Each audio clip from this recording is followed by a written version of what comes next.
The church bells echoed slowly, carrying a silence that felt heavier than words.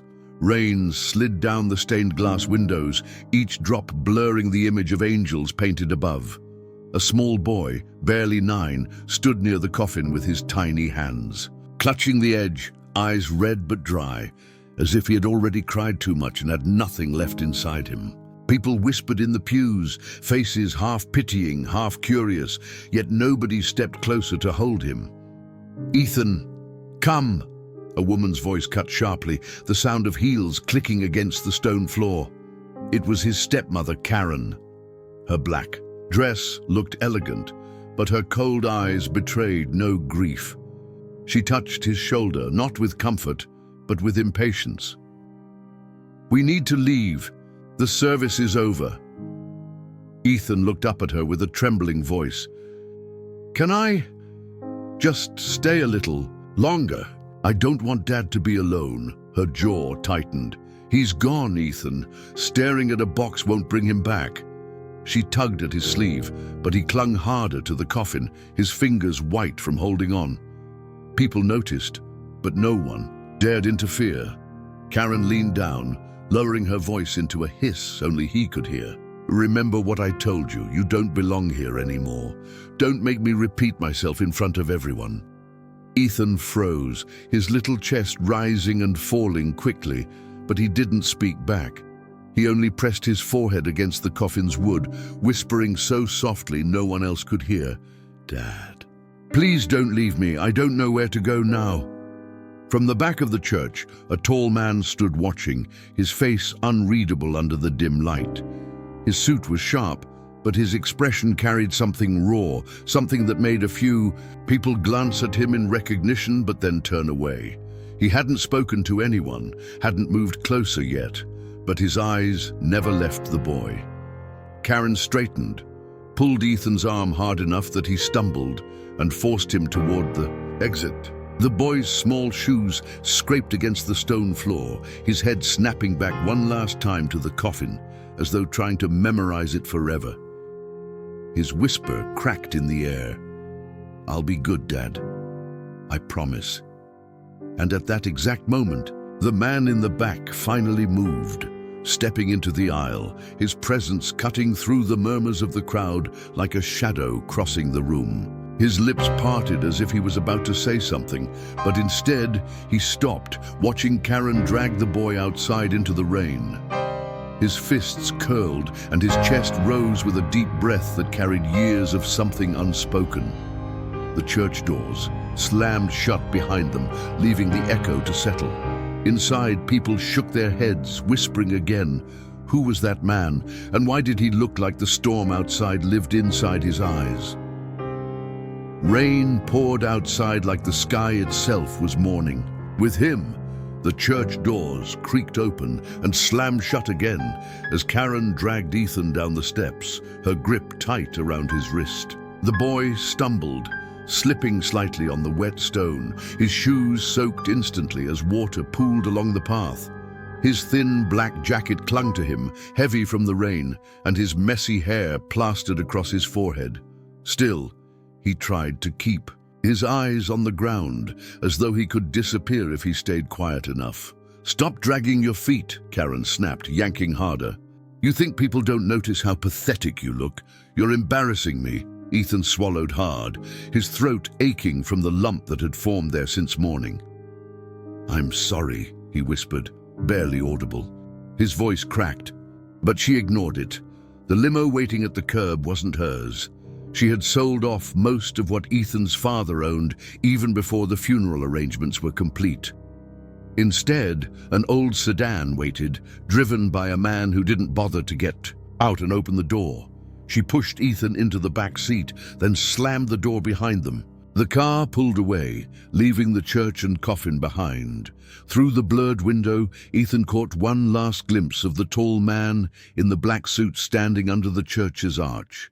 He hadn't moved, hadn't spoken, just stood there in the rain like a statue, watching. Ethan wanted to ask who he was, why he was staring, but his stepmother's presence froze his words in his chest. The ride home was silent, except for the sound of the rain drumming on the roof. Karen scrolled on her phone, her face glowing from the screen's light, completely detached from the boy, sitting only inches away. Ethan sat curled against the door, his small hands clenched into fists on his lap. Finally, he whispered again, I'll keep Dad's watch." Karen's eyes flicked to him, narrowing. "What did you just say?" "The watch," Ethan said softly. "The one he always wore. He promised. He said when I grow older it would be mine." She let out a bitter laugh, short and sharp. "Do you think you deserve it? You're not even his blood. He wasted enough on you while he was alive. That watch is worth money, and I don't hand over money to useless children." Her words sliced deeper than anything else had all day. Ethan lowered his gaze, blinking rapidly, but the tears still came, hot and stinging. He turned his face toward the window so she wouldn't see. His breath fogged up the glass, and he traced a small circle with his finger, like he used to when his father drove him to school. Only this time, the seat beside him was empty, and it would always be empty. The car pulled into the driveway of their house, a house that suddenly felt colder, emptier, stripped of everything that once made it home. When Ethan stepped inside, he froze. Several pieces of furniture were gone. The family photos on the walls had been taken down. His father's study door stood wide open, empty shelves where books once lined the walls. Where are Dad's things?" "Ethan's." Voice cracked again. Karen didn't bother looking at him. She kicked off her heels and dropped her purse on the couch. "Sold. Do you know how much debt your father left me with? You think I'll keep his junk lying around? I need money. Money to keep this place running. Money for myself." "They weren't junk," Ethan whispered, his fists trembling now. "They were Dad's. They were memories." "Memories don't pay bills," she said coldly. "Now go to your room, and don't expect dinner. I'm not your maid." Ethan's legs shook as he climbed the stairs, his heart hammering in his chest. His room was smaller than before. Karen had already sold his desk and toys. Only a thin mattress on the floor remained, his school books stacked in a corner like forgotten trash. He sat down slowly, pulling his knees to his chest, and finally let the sobs escape. His shoulders shook, his breath came in broken gasps, and he pressed his face against his knees to muffle the sound. Hours passed. The house was quiet except for the faint hum of a TV downstairs. Karen's laughter occasionally echoed up, sharp and carefree, as though she hadn't buried her husband only that morning. Ethan lay curled on the mattress, eyes swollen from crying, his stomach growling with hunger. He tried to think of his father's voice, the way he used to say, "You're stronger than you think, Ethan. Don't let anyone tell you otherwise." But right now, he felt anything but strong. When midnight came, Ethan crept to the window, drawn by a strange feeling. The rain had stopped, leaving the streets slick and glistening under the dim streetlights. And there, across the street, he saw the tall man again. The same man from the church, standing under the lamppost, hands in his pockets, eyes fixed on the house he hadn't left. Ethan's breath caught. Who was he? Why was he here? Fear prickled his skin at first, but then a flicker of hope. Maybe someone cared. Maybe this man wasn't like the others who just whispered and turned away. He hesitated, then pressed his palm against the cold glass as though reaching out. But when the man shifted slightly, Ethan quickly pulled back, his heart pounding. He hid under his blanket, staring at the ceiling, wondering if the man would still be there by morning. The next day came with no kindness. Karen barged into his room, tossing a small bag at him. "Pack whatever you have. You're not staying here anymore." Ethan blinked, sitting up. What do you mean?" "I'm not your mother," she spat. "Your father's gone. You're not my responsibility. I've done enough already. I want my life back, and that doesn't include raising someone else's brat." He froze, the words slamming into him like stones. "But where will I go?" His voice cracked, trembling with fear. "Not my problem," she said, turning on her heel. "You'll figure it out." She left, slamming the door, and Ethan sat there in shock. The little bag at his feet looked smaller than his despair. He packed quietly, folding the few clothes he had left. Each piece reminded him of something: his father buying him a sweater for Christmas, his stepmother scolding him for wearing cheap-looking shoes. Now they were all he had. By afternoon, Karen dragged him to the porch, shoving the bag into his arms. "Don't come back," she said firmly, her lips curling in disdain. Then she closed the door behind him, the lock clicking with finality. Ethan stood there on the steps, staring at the shut door, his body shaking.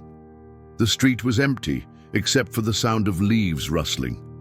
He clutched the bag to his chest, tears filling his eyes again. He whispered to himself, "Dad, what do I do now? Where do I go?" And then a shadow moved across the sidewalk. A deep voice broke the silence, steady but heavy with something unspoken. "You're not going anywhere. Alone."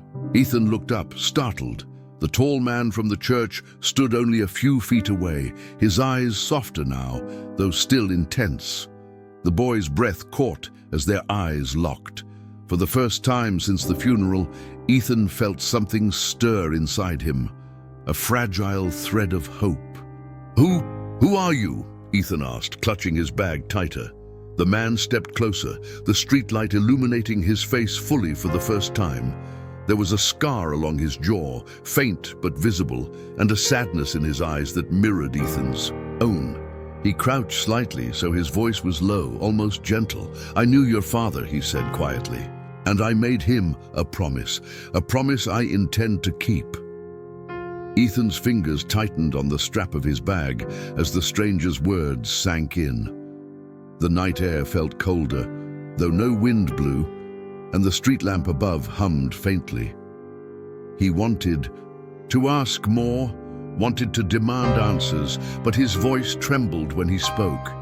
You knew my dad?"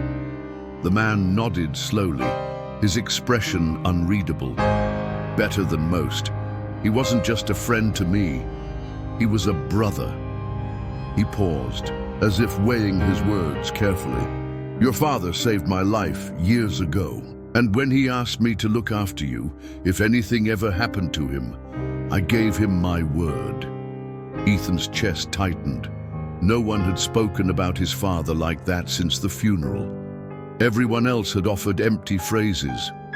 "I'm sorry for your loss. He was a good man. Stay strong." But this man's tone was different. It wasn't pity, it wasn't politeness. It was heavy, like the truth. Karen's voice suddenly sliced through the moment from behind the closed door. "If you're still out there, boy, don't even think about knocking again. I won't let you in." Her sharp laughter followed, muffled by the walls. Before fading as she walked deeper into the house, Ethan looked at the man again, his eyes wet. "She doesn't want me. She said I don't belong here." The man's jaw tightened, his hand curling into a fist at his side, though his voice remained calm. "You belong more than she ever will. Don't let her words bury you." "But where do I go?" Ethan whispered, his small frame trembling under the weight of the bag. "I don't have anyone else." "You do now," the man said firmly. His eyes softened just enough to let Ethan feel it wasn't a lie. "I'm not here to replace your father, but I'm not going to let you fall." Ethan blinked at him, hesitant, mistrust and hope warring in his chest. "Why? You don't even know me?" "I don't need to," the man replied, his voice low but steady. "I knew him, and that's enough." For a moment, neither of them moved. The boy's heart pounded, trying to decide whether to believe, whether to step closer or run away. The streetlight flickered once, briefly plunging them into shadow. And Ethan shivered. "What's your name?" he asked finally. The man's lips pressed into a line before answering. "Daniel." Ethan swallowed, whispering the name to himself. Daniel. It sounded strong, solid, like a wall between him and the storm he was trapped in, but a flicker of doubt still gnawed at him. Why had his father never mentioned Daniel before? Why had no one at the funeral spoken his name? Daniel seemed to sense the boy's unease. He crouched slightly so their eyes were level. You don't have to trust me yet. Trust takes time, but right now, you don't have anywhere safe to go. Let me keep the promise I made to your father. The words wrapped around Ethan like a blanket, thin but enough to stop the shivering inside his chest. He nodded slowly, though uncertainty lingered in his eyes. Daniel extended his hand. Come with me. Ethan stared at it for a long moment, then hesitantly placed his small hand into Daniel's. His fingers were swallowed by the man's grip, firm, protective, steady. As they began walking down the empty street, the house behind them stood silent, its windows dark. Ethan didn't turn back. He couldn't. The door was closed forever now. They reached Daniel's car, parked a few blocks away. It wasn't flashy like the cars Ethan had seen parked in front of expensive houses, but it was sleek, clean and black. When Daniel opened the door, Ethan hesitated, glancing inside as though stepping into it might erase the last piece of his father's memory. Go ahead, Daniel said gently. You're safe here. Ethan slid into the seat, hugging his bag. To his chest, the smell of leather filled his nose, and the hum of the engine soon replaced the silence of the night. Daniel drove without speaking at first, the city lights flickering past the window. Finally, Ethan whispered, "Where are we going?" "To a place where you'll be treated like you matter," Daniel said. His hands gripped the wheel firmly, his eyes fixed on the road. "It's not far." Ethan pressed his forehead against the window, watching the blurred light streak by. He wanted to believe those words, wanted to let himself imagine a place where he wasn't unwanted. But fear tugged at him. What if she was right, he whispered. What if I don't belong anywhere? Daniel's voice was firm but not harsh. She said that because she's afraid of something. People like her push others down, to hide their own weakness. Don't carry her poison inside you. Ethan turned his head, frowning. Afraid of what? Daniel didn't answer right away. His jaw flexed as though fighting with himself. Then he finally said, afraid of the truth your father left behind, and afraid of what you might become because of it. The boy's breath caught. What do you mean? Daniel only shook his head. Not tonight. You've been through enough, but soon you'll understand. The car finally pulled up in front of a large house, not quite a mansion, but far bigger than anything Ethan had ever lived in. Lights glowed warmly through the tall windows, and the driveway was lined with trimmed hedges. For a moment, Ethan froze, gripping his bag tighter. This is your house? He asked, his voice small. Daniel glanced at him. Yes, and now it's your house too. Ethan blinked, his mouth opening slightly in disbelief.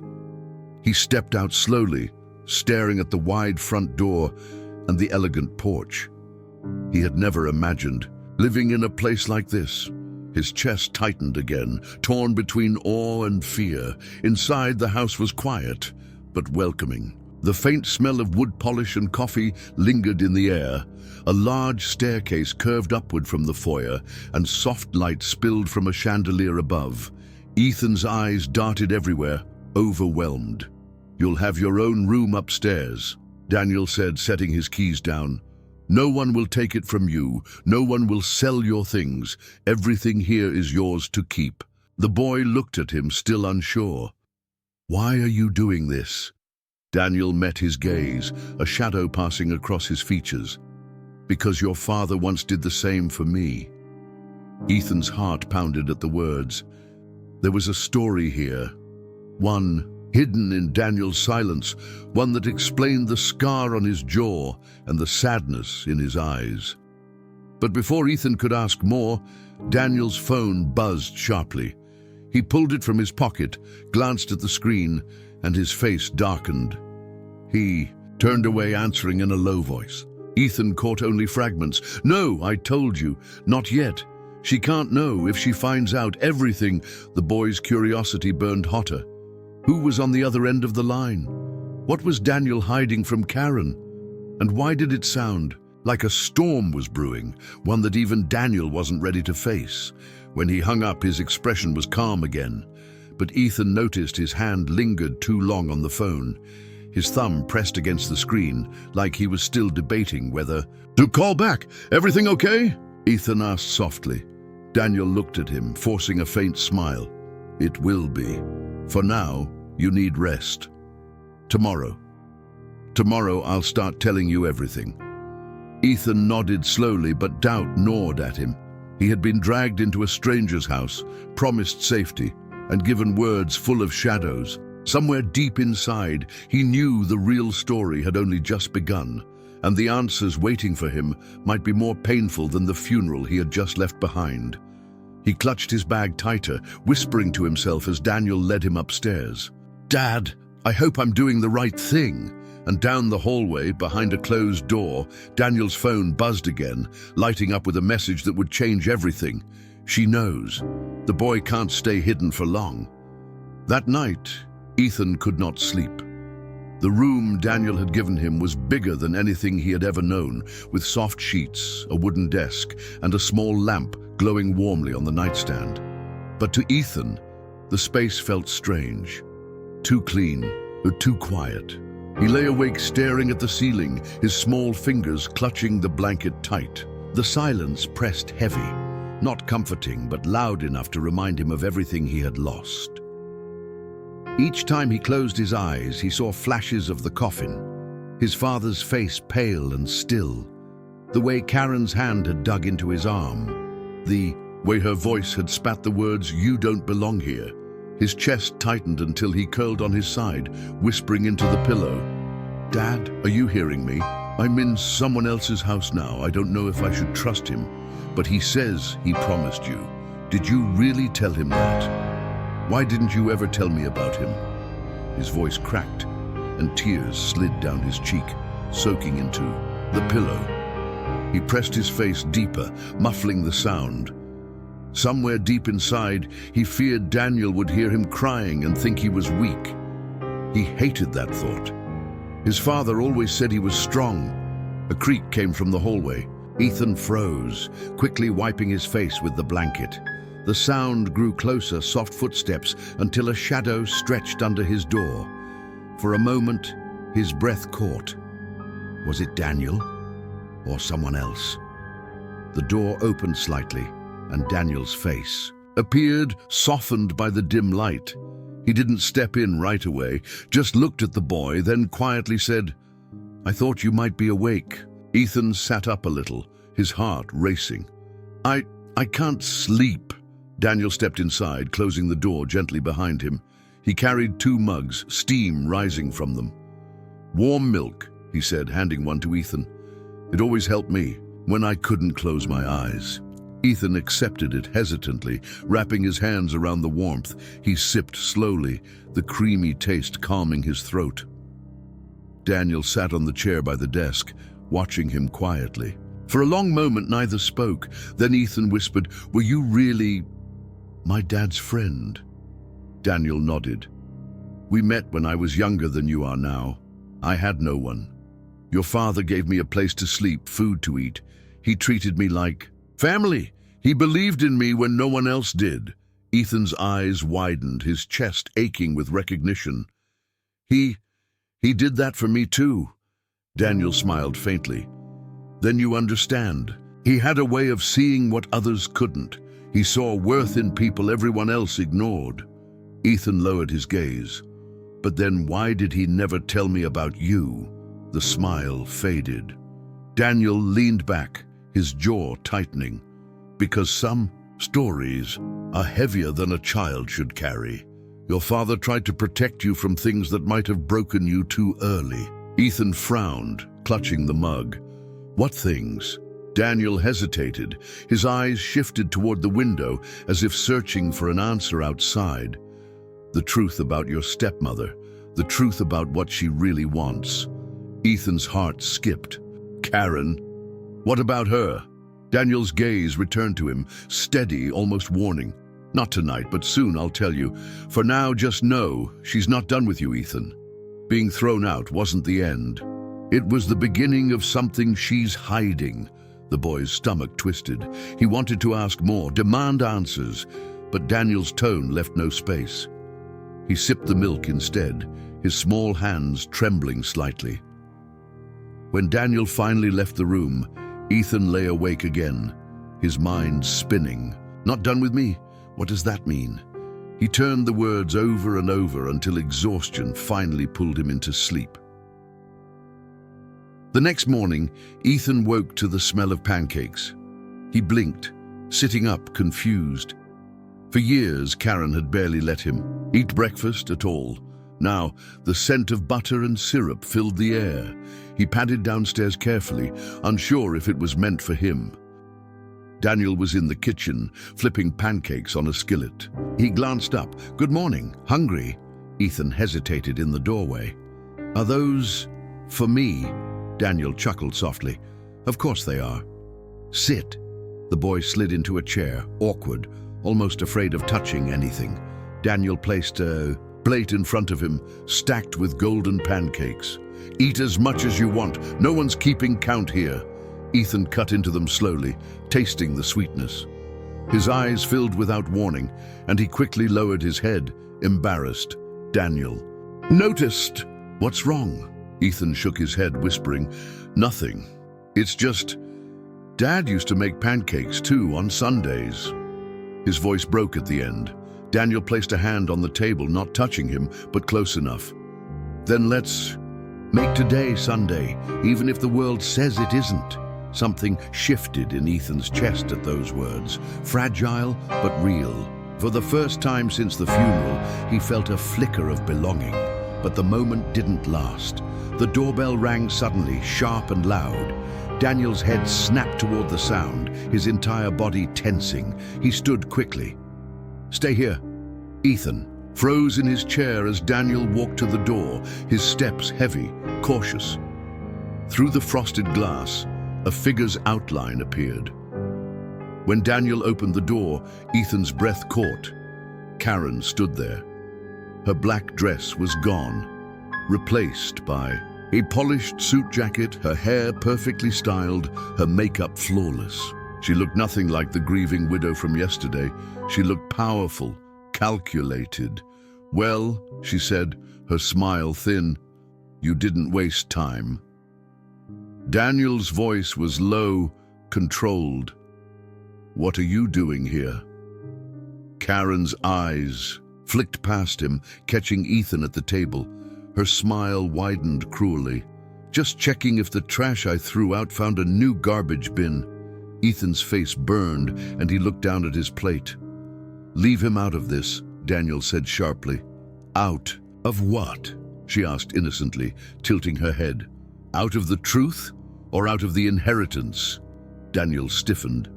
"Don't." Ethan's head shot up. "Inheritance? What inheritance?" Karen laughed, the sound cutting. "He never told you, did he? Your precious father left something behind, something that belongs to me, unless, of course, his little stray thinks he has a claim." Ethan's chest tightened, confusion swirling with fear. "What are you talking about?" Karen stepped closer, her eyes glinting. "Ask your new guardian here. He knows. He's been hiding it from you, just like your father did." Daniel's jaw clenched. "That's enough, Karen. Get out." She leaned closer, lowering her voice. "You think you can keep him from me? You think promises matter more than blood and law? Watch me." With that, she turned sharply, heels clicking against the porch as she walked back to her car. Daniel shut the door hard behind her, his chest rising and falling like he was holding back an explosion. Ethan stood slowly from his chair, his voice shaking. "Is it true? Did Dad leave something?" Daniel looked at him, his eyes heavy with conflict. He nodded once. "Yes, he left something, and it's the reason she wants you gone." Ethan's breath caught. "What is it?" Daniel stepped closer, his voice quiet but firm. "Not yet, but you have to prepare yourself, Ethan, because what your father left behind, it could change everything about who you are and why she fears you." Ethan's heart pounded, his hands trembling at his sides. He didn't know whether to feel hope or dread. All he knew was that nothing in his life was simple anymore, and for the first time he realized the funeral wasn't the end of his story. It was the beginning of a fight he didn't even understand yet.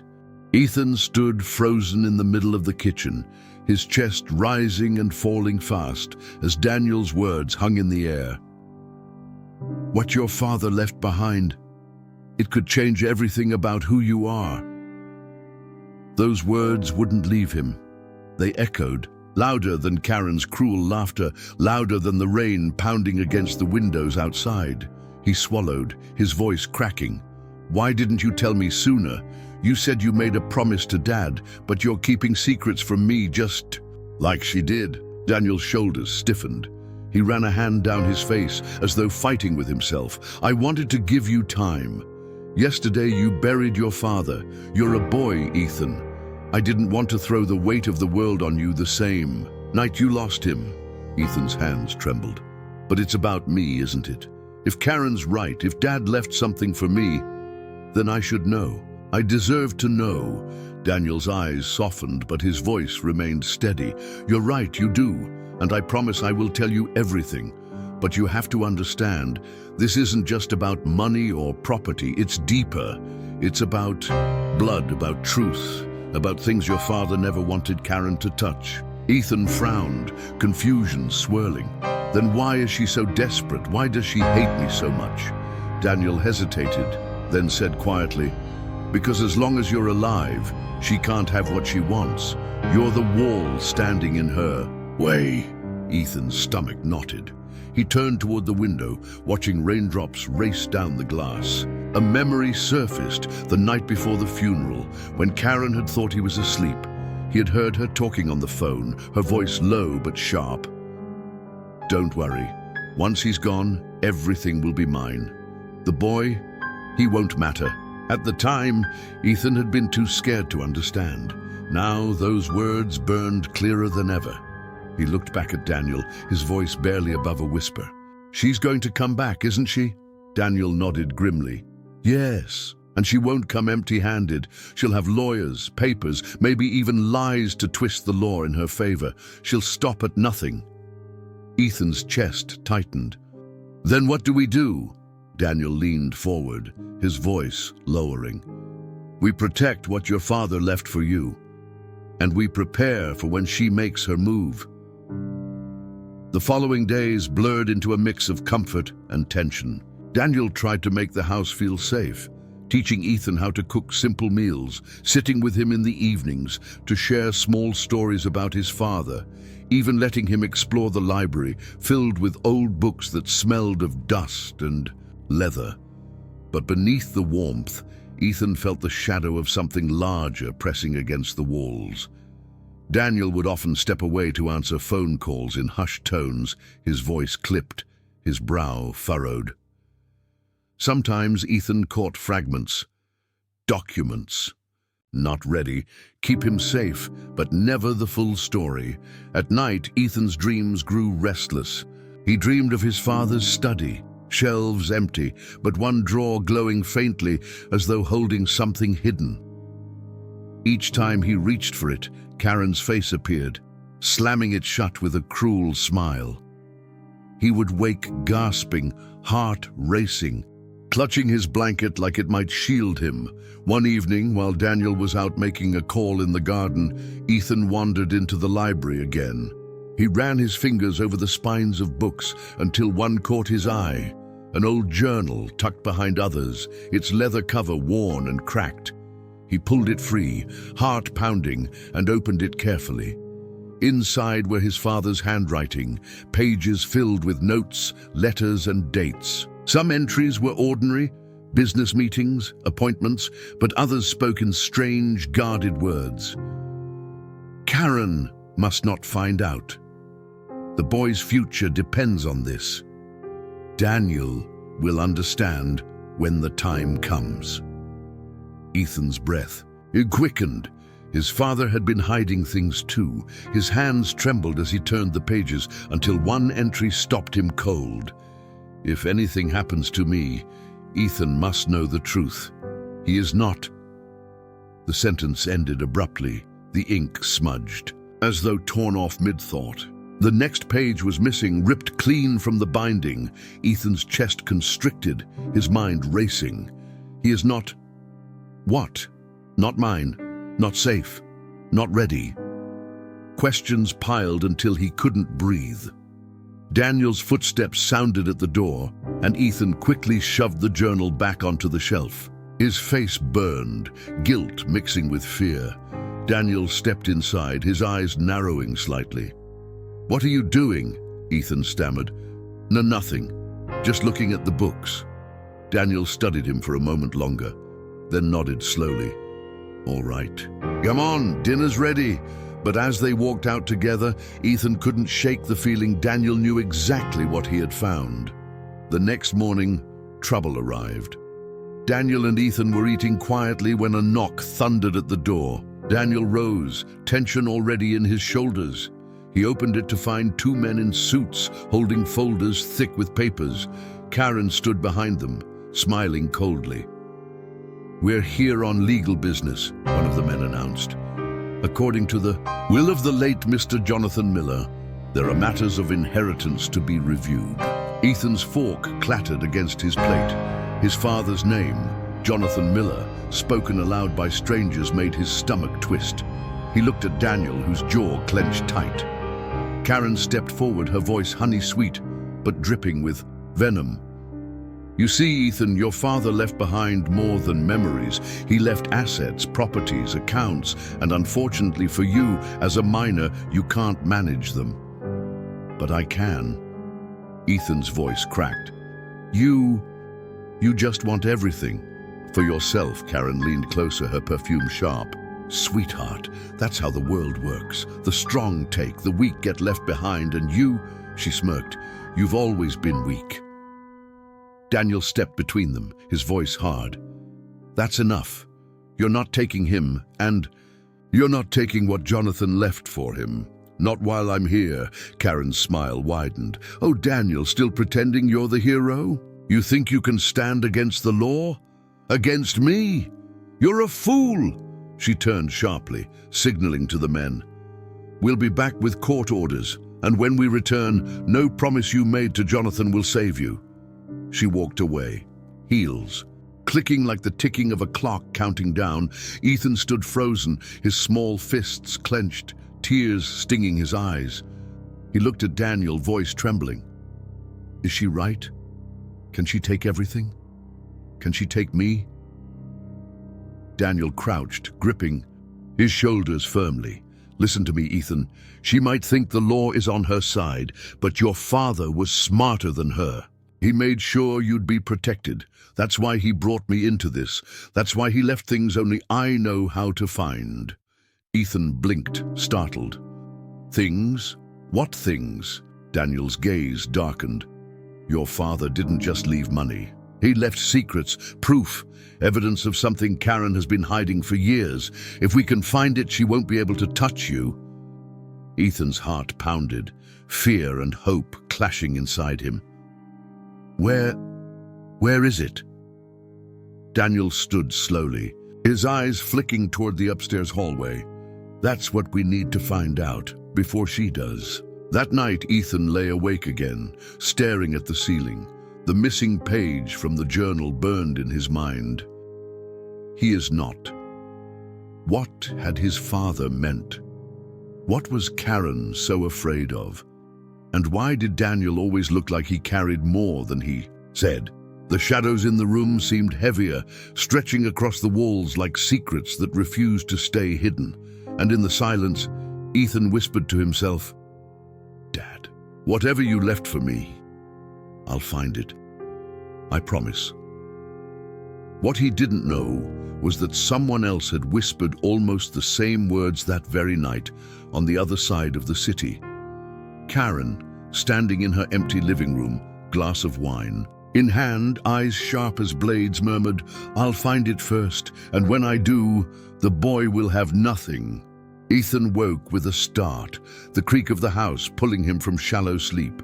The old clock in the hallway ticked loudly, its sound far sharper in the silence of midnight. He sat up, blinking into the dim room, when he noticed the faint glow. Under the crack of his door, someone was moving through the house. For a moment, fear gripped him. It could be Karen, slipping in to take him away. He held his breath, heart pounding. Slowly, he climbed out of bed, feet pressing carefully against the wooden floorboards, and opened the door a sliver. It was Daniel. He was walking down the hallway with a lantern in hand, his expression grim, as though searching for something he could not risk Ethan seeing. Ethan hesitated. Should he follow? Should he pretend he hadn't noticed? But curiosity burned too strong. Quietly, he tiptoed behind, each step careful not to betray him. Daniel stopped at the end of the hallway in front of a locked door Ethan had never been allowed to open. He watched as Daniel pulled a key from his pocket and slid it into the lock. The door creaked open, revealing a narrow staircase that led down into darkness. Daniel disappeared inside, shutting the door softly behind him. Ethan's heart thudded. What is he hiding down there? He waited for a moment, then crept closer. His hand hovered over the knob, debating. But before he could touch it, the sound of footsteps made him freeze. He darted back into his room, shutting the door just as Daniel's shadow passed the hallway again. The lantern glow slipped under Ethan's door, lingered, then moved away. The boy sat on his bed, trembling. He knew now. Daniel wasn't just keeping Karen at bay. He was guarding something else, something secret enough to hide in the dead of night. The next morning, Ethan tried to act normal, though his eyes studied Daniel's face for any hint of what had happened. Daniel carried himself calmly, almost too calmly, pouring coffee and asking if Ethan had slept well. Yes, Ethan lied, though his stomach churned. He wanted to ask about the locked room, about the staircase, but he bit his tongue. Daniel had always been kind to him, protective, but trust wasn't so simple anymore. After breakfast, Daniel left for a meeting downtown, leaving Ethan alone. The boy paced restlessly, the image of that locked door gnawing at him. Finally, unable to resist, he walked back to the end of the hallway. The door loomed there, its keyhole glinting faintly. He tried the knob, locked of course. He dropped to his knees, peering into the keyhole. Nothing but darkness. As he leaned back, something caught his eye, the faint outline of a second key hanging behind a picture frame nearby. His pulse quickened. He slid the frame aside, and sure enough, a brass key dangled from a hook. His fingers shook as he lifted it. The lock clicked open. The door groaned as it swung inward, the air heavy and cold. Ethan stepped onto the narrow staircase, clutching the railing. Each creak of wood sounded like thunder in the silence. The deeper he went, the colder it became, until he reached a small underground room lit only by a dusty lamp. On a desk sat a wooden chest, its lid sealed, with iron clasps. Papers were scattered around, old letters, legal documents, photographs. Ethan's breath caught when he saw one of the photographs. It was of his father, smiling, his arm around a woman Ethan didn't recognize. She wasn't Karen. Her eyes looked kind, her hair falling in soft waves, and in her arms was a baby. Ethan's knees weakened. That baby looked just like him. He picked up the photo, heart pounding. Written on the back were 3 words in his father's handwriting: the real truth. Before he could process, footsteps echoed above. Panic surged through him. Daniel was home early. He shoved the photograph back, scrambled up the stairs, and shut the door just as Daniel's voice called out, "Ethan, where are you?" Ethan darted into his room, forcing his breaths to quiet. A moment later, Daniel's shadow passed the hallway again. For a brief second, Daniel paused at the locked door. His hand brushed the knob, his eyes narrowing as though sensing something was off. But then he moved on. Ethan sat on his bed, the photograph still burned into his memory. Who was that woman? Why did Dad call her the real truth? The following days, the tension only grew. Karen's threats escalated. Letters from lawyers began arriving. stamped with official seals. Daniel tore them open, his jaw tightening as he read. Ethan asked what they said, but Daniel would only shake his head. Nothing you need to worry about yet. But Ethan was already worrying. Each night he dreamed of the woman in the photograph. Sometimes she reached for him with open arms, sometimes she vanished before he could touch her.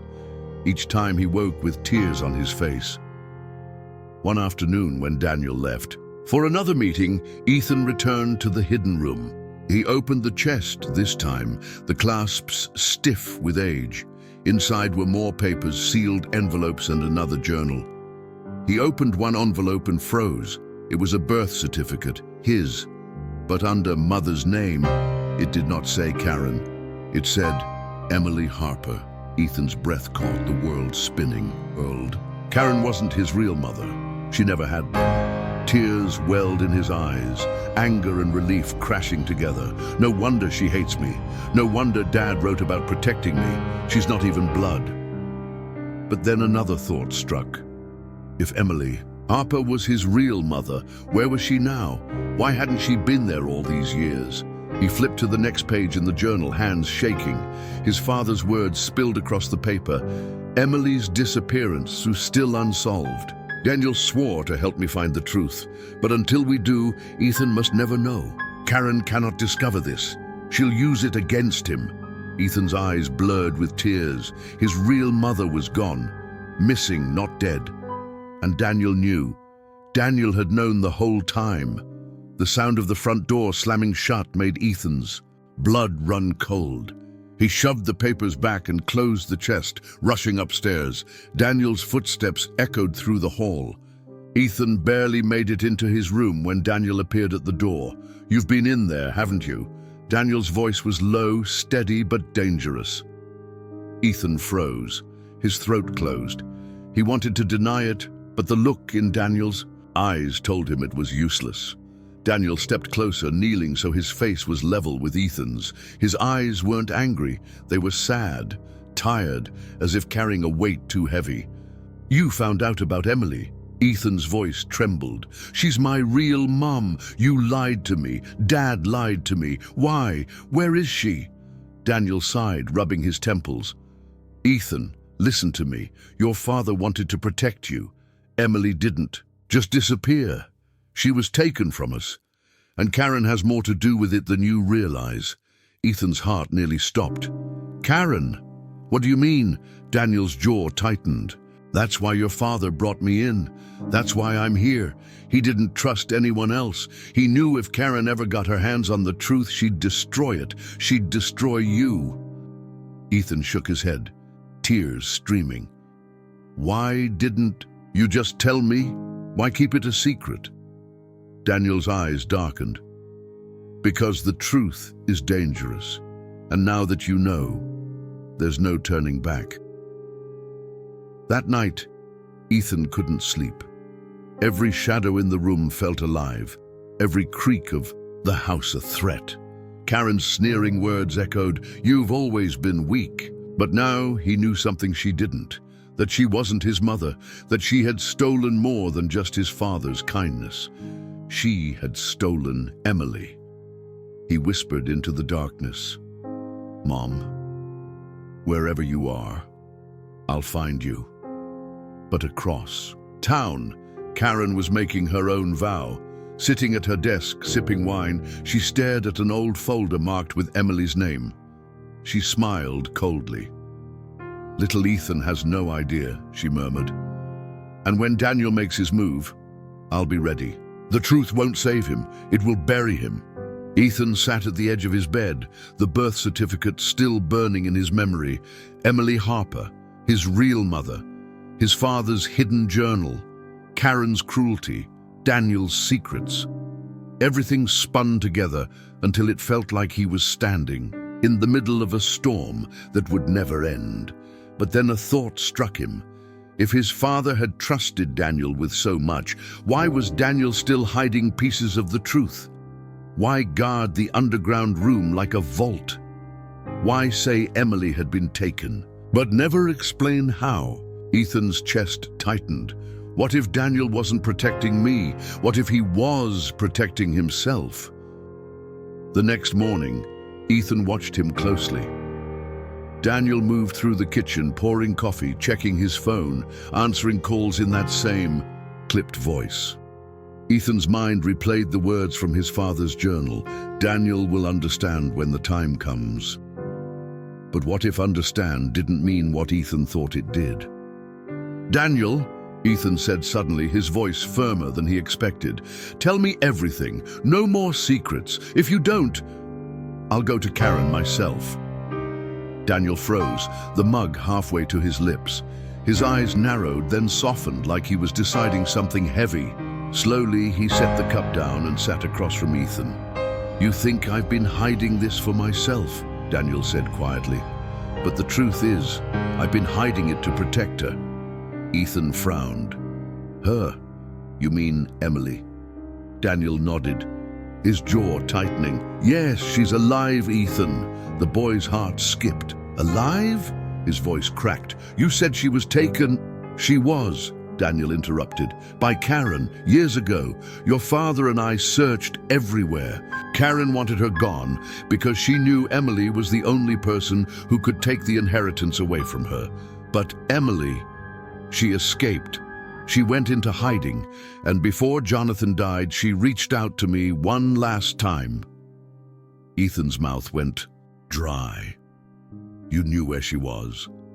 Daniel shook his head. No, I only knew she was safe. She asked me to keep it that way, to protect you until she was ready to come back. But now that Karen is closing in, Emily has no choice. She's coming back. Ethan's breath caught, tears stinging his eyes. For the first time in years, hope rose in his chest. His mother, his real mother, was alive. But before he could speak, the front door slammed open. Karen stormed in with 2 police officers at her side, waving papers. Her smile was wide, triumphant. It's over, Daniel. The court granted me guardianship. The boy is mine. Ethan's blood turned to ice. No, he whispered. The officers stepped forward, but Daniel stood tall, blocking their path. Not so fast. You forgot something. He pulled an envelope from his jacket and slapped it on the table. Jonathan left a second will, one Karen never saw, signed and notarized. It names Emily Harper as Ethan's rightful guardian. Not you. Karen's face went pale. That's impossible. She's dead. Daniel's eyes burned. She's not. And she's already on her way. As if on cue, the door behind them opened again. A woman stepped inside, her hair longer now, her eyes tired but fierce. Ethan's heart nearly stopped. It was the woman from the photograph, his mother, Emily, Daniel said, his voice breaking with relief. Ethan whispered, Mom. Tears filled her eyes as she rushed forward, dropping to her knees to pull him into her arms. Ethan, my sweet boy, I never wanted to leave you. I fought every day to come back. Her voice trembled. I'm here now, and I'll never let anyone take you again. Karen screamed, her mask cracking. You can't just show up and take everything. I deserve this. I earned it. Emily rose, her voice sharp as steel. You earned nothing but shame. Jonathan trusted me, and he trusted Daniel, and you. Her eyes narrowed. You'll answer for what you did. The officers exchanged looks, then turned toward Karen. Ma'am, we'll need you to come with us. No, Karen shrieked, struggling as they pulled her back. You'll regret this, both of you. The boy doesn't belong. Her voice cut off as the door slammed behind her. Silence filled the house. Ethan clung to his mother, his small hands clutching her dress, as if afraid she might vanish again. Emily stroked his hair, whispering, You're safe now. Nothing can take you from me. Daniel stepped forward, placing a hand on Ethan's shoulder. His voice was quiet, steady. Your father would be proud of you, Ethan. You held on. You kept believing even when it felt impossible. Ethan looked up at him, tears glistening. Thank you for protecting me, even when I didn't understand, Daniel nodded. One day you'll understand everything Jonathan sacrificed, but for now, you have what matters most, Ethan turned back into his mother's arms, the warmth of her heartbeat finally silencing the storm inside him. For the first time since his father's death, he felt whole again. Moral lesson. The story of Ethan teaches us that family is not measured by money, titles, or power, but by love and truth. Lies and greed may last for a time, but in the end, truth rises and heals what is broken.